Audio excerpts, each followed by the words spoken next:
Bismillahirrahmanirrahim. Assalamualaikum warahmatullahi wabarakatuh dan selamat salam sejahtera semua. Okey, pada hari ini saya akan berikan sedikit taklimat lah ataupun penerangan berkaitan tentang format penyediaan kertas kerja berkumpulan ya, sebab saya nampak masih ramai lagi yang agak celaru, yang agak tidak faham walaupun saya telah bagi format yang lengkap lah berbentuk PDF ni, tapi saya akan terangkan sedikit lah. Okey. Okey, kita ada sebenarnya di sini ada 8 perkara yang saya nak sentuh di sini, iaitu berkaitan tentang kertas kerja berkumpulan. Yang pertama sekali, apa yang perlu ada dalam kertas kerja kamu itu? Yang pertama adalah berkaitan tentang pengenalan lah. Okey. Pengenalan ini perlu apa yang perlu ada dalam pengenalan? Perkara yang perlu ada dalam pengenalan adalah latar belakang tajuk yang kamu ingin kaji, lepas tu permasalahan kajian dan seterusnya kepentingan tajuk tersebut untuk dikaji.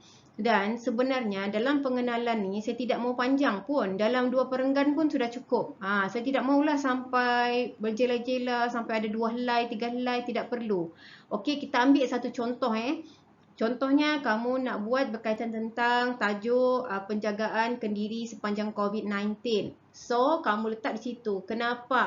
Apa latar belakang tajuk kamu? Okey, latar belakang tajuk kami, contohnya tajuk kajian untuk kertas kerja ini adalah berkaitan tentang penjagaan kendiri sepanjang COVID-19. Yang mana kita tahu, ceranglah sikit. COVID-19 sekarang ni kenapa perlunya kita menjaga, orang cakap menjaga diri kita, perlunya ada penjagaan kendiri sendiri, terang serba sedikit. And then selepas kamu terang kamu punya latar belakang kajian tu sedikit, baru kamu jelaskan permasalahan kajian tu. Contohnya kan, kenapa kajian, kalau kita lihat permasalahan kajian, kalau kita lihat pada hari ini, kebanyakan masyarakat kurang aware, kurang sedar untuk dalam penjagaan kendiri. Dan kita lihat walaupun mereka ambillah contoh-contoh daripada paper, daripada surat khabar, daripada artikel-artikel yang terdahulu kan, berkaitan dengan permasalahan kajian penjagaan kendiri sepanjang COVID ni. Contohnya walaupun orang cakap mereka banyak iklan-iklan ataupun banyak peringatan-peringatan daripada pejabat kesihatan berkaitan penjagaan kendiri, tapi kesedaran masyarakat kita terhadap penjagaan kendiri ini masih rendah. Itu antara permasalahan kajian dia lah. Okey, lepas tu kenapa pentingnya tajuk ini? Kenapa pentingnya kamu pilih tajuk? Contohnya kamu pilih tajuk penjagaan kendiri sepanjang COVID. Pentingnya tajuk ini adalah untuk contohnya memberi kesedaran kepada masyarakat, menerangkan kepada masyarakat betapa pentingnya penjagaan kendiri, apa lagi untuk membantu contohnya government menyebarkan kesedaran. Itu semua adalah kepentingan. So sebenarnya dalam pengenalan ni tidak perlu panjang, 2 perenggan sahaja pun sudah cukup. Yang penting dia ada huraian sedikit latar belakang kajian kamu, apa permasalahan kajian kamu dan juga kepentingan kajian kamu. Okey, itu yang sangat penting. Okey, seterusnya tadi kita dah tengok pengenalan. Seterusnya kita lihat pula kepada objektif kajian. Okey, untuk objektif kajian ni saya minta sangat semua jangan buat bentuk esei. Objektif kajian ini kita buat dalam bentuk terus short form, terus pernyataan. Dia tidak perlu macam pengenalan, kamu kena terang-terang, tidak. Dalam objektif kajian terus direct to the point. Apa yang kamu ingin kaji? Contoh di sini kan, yang kau boleh guna membincangkan, menghuraikan, mengkaji, mengenal pasti ataupun menganalisis. Ini antara contoh yang saya telah bagilah. Mungkin kamu kurang nampak sikit di sini. Cuma saya dah bagikan kat file PDF. Kamu boleh tengok lebih jelas lah. Ini antara contoh yang boleh saya ni contoh yang sebenar, yang betul lah. Saya tidak mahu nanti ada yang buat dalam bentuk esei. Nanti susah saya nak cari kamu punya objektif kajian. Okey. Objektif kajian macam ni, contohnya lah kan, macam tadi kamu mengkaji contoh penjagaan kendiri sepanjang COVID-19. So contohnya mengkaji penjagaan kendiri sepanjang COVID-19 ataupun menganalisis bentuk penjagaan kendiri yang diamalkan oleh masyarakat Malaysia. Itu antara contohnya. Macam tu. So saya bagi di sini maksimum 3 dan minimum 2 lah. Okey, minimum 2 objektif dan kena pastikan objektif ini nanti terjawab dalam kamu punya hasil kajian ataupun dapatan kajian. Okey, kita lihat bagaimana ia boleh terjawab nanti. Okey, seterusnya kita lihat sorotan kajian lepas. Ini pun banyak juga yang pening. Doktor, apa sorotan kajian lepas ini? Sorotan kajian lepas ni adalah kajian-kajian lepas yang berkaitan tentang tajuk kamu yang pernah dikaji oleh pengkaji-pengkaji terdahulu. Macam tadi contohnya, kita nak kaji berkaitan tentang penjagaan kendiri sepanjang COVID-19. Okey, jadi kamu mesti ada artikel-artikel berkaitan tentang penjagaan diri sepanjang COVID-19. Contohnya artikel-artikel yang menyentuh berkaitan tentang pemakaian topeng muka, kepentingan pemakaian topeng muka, kepentingan memakai sanitizer, apa lagi? Kepentingan tidak keluar rumah. Itu semua adalah kajian-kajian lepas yang kamu kena cari dan kamu kena letakkan dalam sorotan kajian lepas itu sendiri. Bagaimana kamu nak mencari sorotan kajian lepas ni berpandukan kepada objektif kamu tadi. Okey, yang pertama contohnya kamu nak kaji, contohnya mengkaji penjagaan kendiri sepanjang COVID. Okey, jadi kalau penjagaan kendiri sepanjang COVID, dalam kita punya sorotan kajian lepas tu pertama mestilah berkaitan tentang penjagaan diri kan. So kita carilah penjagaan diri sepanjang COVID ni apa. Yang pertama, mesti pakai topeng muka, kalau keluar rumah mesti selepas keluar rumah, balik rumah mesti mandi, and then kena pakai sanitizer, lepas tu kena pergi vaksin. Itu semua mesti ada di dalam sorotan kajian lepas kamu. Dan saya letak di sini minima sorotan kajian lepas kamu itu adalah 4 kajian lah ataupun 4 artikel. Dan saya tidak terimalah walaupun bukan saya je, maksudnya dalam sorotan kajian lepas kamu tidak bolehlah letakkan pendapat-pendapat daripada blog, daripada Wikipedia, daripada SlideShare. Itu semua bukanlah rujukan yang sebenar. Okey, kamu dalam sorotan kajian lepas kamu kamu boleh letakkan contohnya artikel pengkaji terdahulu, laporan-laporan akhbar ataupun laporan-laporan daripada contohnya kamu nak buat kajian berkaitan tentang COVID tadi kan, penjagaan kendiri. Kamu boleh letak daripada laporan-laporan daripada Kementerian Kesihatan. Itu semua yang absah lah yang boleh diletakkan di dalam sorotan kajian lepas. Okey, seterusnya kita lihat kepada metodologi kajian. Okey, metodologi kajian ni dia terbagi kepada dua, iaitu kualitatif ataupun kuantitatif. Saya bagi kamu kebebasan memilih sama ada kamu buat kualitatif ataupun kuantitatif. Apa yang dimaksud kualitatif ni doktor? Apa yang dimaksudkan dengan kuantitatif? Okey, kualitatif ni pada biasaannya kamu kaedah pengumpulan data dulu ya. Okey, itu mereka bentuk kajian. Okey, untuk kaedah pengumpulan data saya sebut dulu kualitatif. Okey, bentuk kaedah pengumpulan data untuk kualitatif adalah interview. Selain kamu orang cakap kamu mencari daripada buku apa semua tu, itu selain itulah. Contohnya kamu buat interview kualitatif. Kamu pergi cari informan ataupun orang, kamu interview. Macam di sini kalau untuk kertas kerja ni sekurang-kurangnya 5 orang kamu interview berkaitan tentang tajuk kajian kamu tersebut. Okey. Dan di situ kalau untuk kualitatif, saya terangkan kualitatif dahulu iaitu untuk masa kamu untuk interview. Okey, kamu kena sediakan satu bentuk soalan. Contohnya sekurang-kurang soalan itu ataupun 6 ataupun 10 soalan di dalamnya. Contohnya kamu berkaji tentang penjagaan kendiri sepanjang COVID. Kamu kena tanyalah orang tu. Contohnya apakah perkara-perkara penting yang Encik tekankan dalam penjagaan kendiri. Itu soalan kepada informan itulah, kepada orang yang kita nak interview. Itu dari sudut kualitatif. Bagaimana pula kamu nak analisis data dari sudut kualitatif? Yang ini agak ni sikit lah. Tidaklah susah sebenarnya. Okey, kamu tulis balik, kamu buat transcribe balik, kamu punya soalan-soalan. Contohnya ada 5 orang kamu soalkan. Ada 5 orang informan. So, nanti ada dalam kamu punya soalan tu ada 6 soalan. Ada 6 soalan lah, soalan interview. So, nanti kamu kena transcribe balik and then kamu kena cari benda-benda penting lah. Perkara-perkara penting yang kamu masukkan di dalam dapatan kajian kamu itu untuk kamu analisis data tu. Contohnya lah kan, kamu sudah bahagi-bahagikan. Contohnya dalam soalan kamu tu penjagaan diri mesti ada berkaitan tentang vaksin, mesti ada tentang orang cakap menggunakan sanitizer, penjarakan, lepas tu memakai topeng ni. Okey, so nanti dalam dapatan kamu sudah terangkan. Menurut informan, penjagaan kendiri ni terbahagi kepada daripada interview yang dijalankan, okey, kepada 6 orang contohnya, kepada 6 orang informan, mereka semua bersetuju, contohlah mereka semua berpandangan terdapat 6 perkara penting dalam penjagaan kendiri. Antaranya apa? Kamu sebutlah tadi, lepas tu kamu teranglah satu-satu tu. Macam tu. Itu dari sudut kaedah pengumpulan data kualitatif. Yang paling, kalau kamu lihat lagi, kamu boleh tengok bagaimana tematik analisis. Itu kaedah analisis data kualitatif.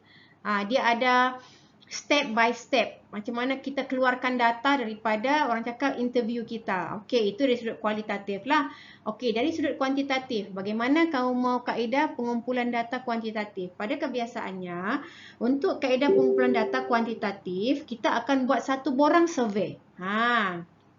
Dan saya bagi tahu kamu, borang survey itu, soalan di dalam borang survey itu mestilah berpandukan kepada objektif kamu. Bukan suka-suka masuk je soalan semua kan, yang tak berkenaan pun masuk. Bukan macam itulah.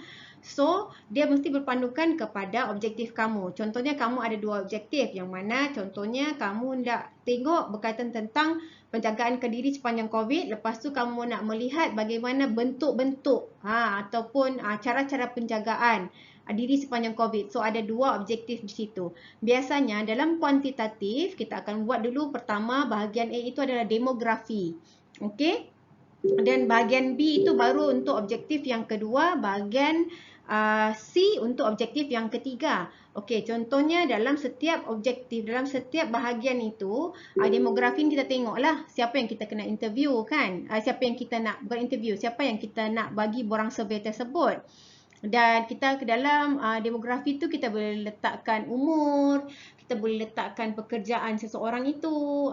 Tengoklah daripada kamu punya responden, siapa responden kamu. Contohlah kamu mau buat kajian berkaitan tentang penjagaan kendiri sepanjang COVID ni, respondennya adalah student. Okey, jadi kamu letaklah dia daripada fakulti mana, universiti mana kan, dalam demografi tersebut. Dan untuk bahagian B, kamu terus direct kepada objektif pertama kamu. Contohnya, kamu mau melihat penjagaan kendiri sepanjang COVID. Kamu buatlah, saya menjaga, sebelum saya keluar daripada rumah, saya akan memastikan saya memakai topeng muka. Kamu buat skala Likert. Contohnya kan 1 hingga 5 kan, itu setuju, sangat tidak setuju. Okey, nanti orang akan tik lah yang mana tu. Dan setiap bahagian soalan tu, paling common ada 6 soalan di dalam dia. Okey, so 6 soalan lah.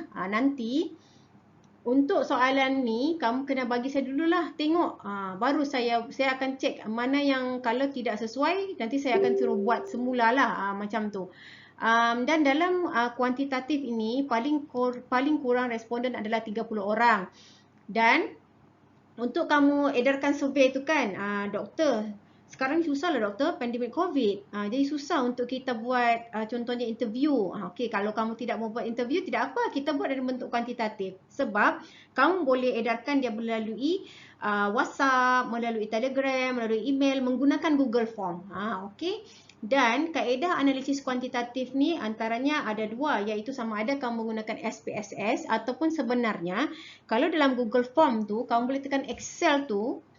Nanti lepas kamu dapat dapatan tu semua kan, kamu dah dapat contoh 30 orang responden, dia dah jawab, kamu tekan di Excel tu pun kamu dah boleh tahu apakah dapatan analisis yang kamu buatlah, ataupun soalan-soalan yang kamu buat. Itu antara bentuk-bentuk metodologi kajian lah. Okey. Seterusnya, yang di sini tengok ni, dalam rujukan ni saya ada bagi juga kamu boleh tengok ni bentuk kualitatif lah. Tapi saya syorkan untuk memudahkan kamu, sebab kualitatif ni agak sukar sekarang ni, sebab kita kena pergi interview, cari orang kan. Boleh juga kalau kamu mau telefon ke orang tu kan, tapi yang paling mudah kebanyakan student dia buat dalam kuantitatif. So dia terus transfer soalan ke Google Form, and then dia bagi melalui email ataupun melalui WhatsApp ke untuk responden itu menjawab. Okey. Seterusnya untuk dapatan kajian. Okey, ini dapatan kajian membincangkan objektif kajian anda lah. adakah kajian dilaksanakan mencapai objektif ataupun tidak. Macam saya cakap tadi lah, apa-apa pun kita buat dalam kertas kerja mesti berpandukan kepada objektif kajian. Jangan objektif kajian contohnya mengkaji penjagaan diri sepanjang COVID, tetapi dapatan kajiannya jadi lain pula. Dapatan kajiannya adalah contohnya berkaitan tentang orang sakit COVID. Tak bolehlah macam tu. Dia mesti berkaitan tu. Contohnya kamu ada dua objektif. Jadi ada dua dapatan kajian yang kamu kena bincangkan. Ini antaranya lah, macam contohnya kuantitatif punya perbincangan lah. Okey. So ada dua dapatan kajian. Kalau 3 objektif kamu, 3 lah dapatan kajian kamu. Untuk kamu bincangkan tersebut. Okey. Sebenarnya panjang macam mana bentuk untuk dibincangkan. Cuma saya tidak mau bagaimana untuk tulis wording, membincangkan. Itu kamu boleh cari secara ni lah. Cuma saya mau terangkan secara umum sahaja. Okay? So, dapatan kajian mesti berpandukan kepada objektif kajian. Contohnya kalau objektif kajian kamu ada 3. So, kamu kena bincangkan juga 3 objektif kajian situ. Dan objektif kajian tu mencapai kan ataupun tidak. Contohnya kan, kamu buat kuantitatif. Dalam satu objektif tu ada 6 soalan. Ini kuantitatif survey tadilah.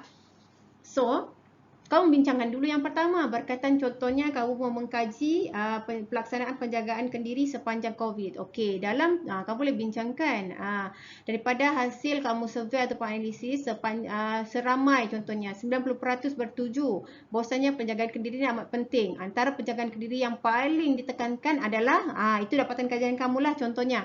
Yang paling ditekankan oleh masyarakat adalah memakai topeng muka sepanjang berada di luar kawasan rumah. Contohnya itu. Kamu ceritalah sikit, kamu buka sikit kenapa pentingnya memakai topeng muka ini di luar kawasan rumah. Macam tu. Dia punya, orang cakap, penjelasan di dalam dapatan kajian tersebut.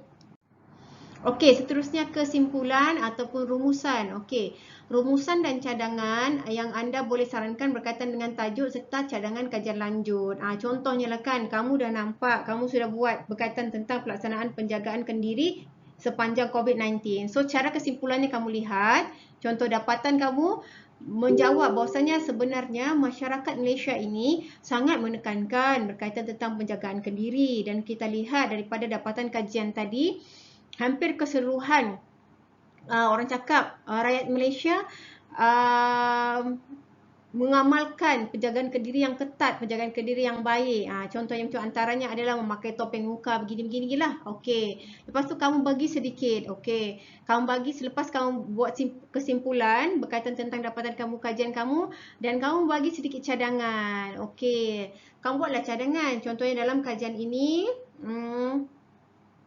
sebagai cadangan kajian lanjut, maksudnya orang-orang yang akan buat kajian lagi selepas ini, saya rasa pengkaji-pengkaji boleh mengkaji lebih lanjut berkaitan tentang orang cakap pemakaian sanitizer sepanjang COVID, kerana jika dilihat peratusan ataupun dapatan daripada kajian ini menunjukkan pemakaian sanitizer itu sangat rendah. Di sini boleh juga dibuat kajian dalam bentuk kuantitatif untuk melihat lagi orang cakap tahap kesedaran, tahap penggunaan sanitizer, macam itulah.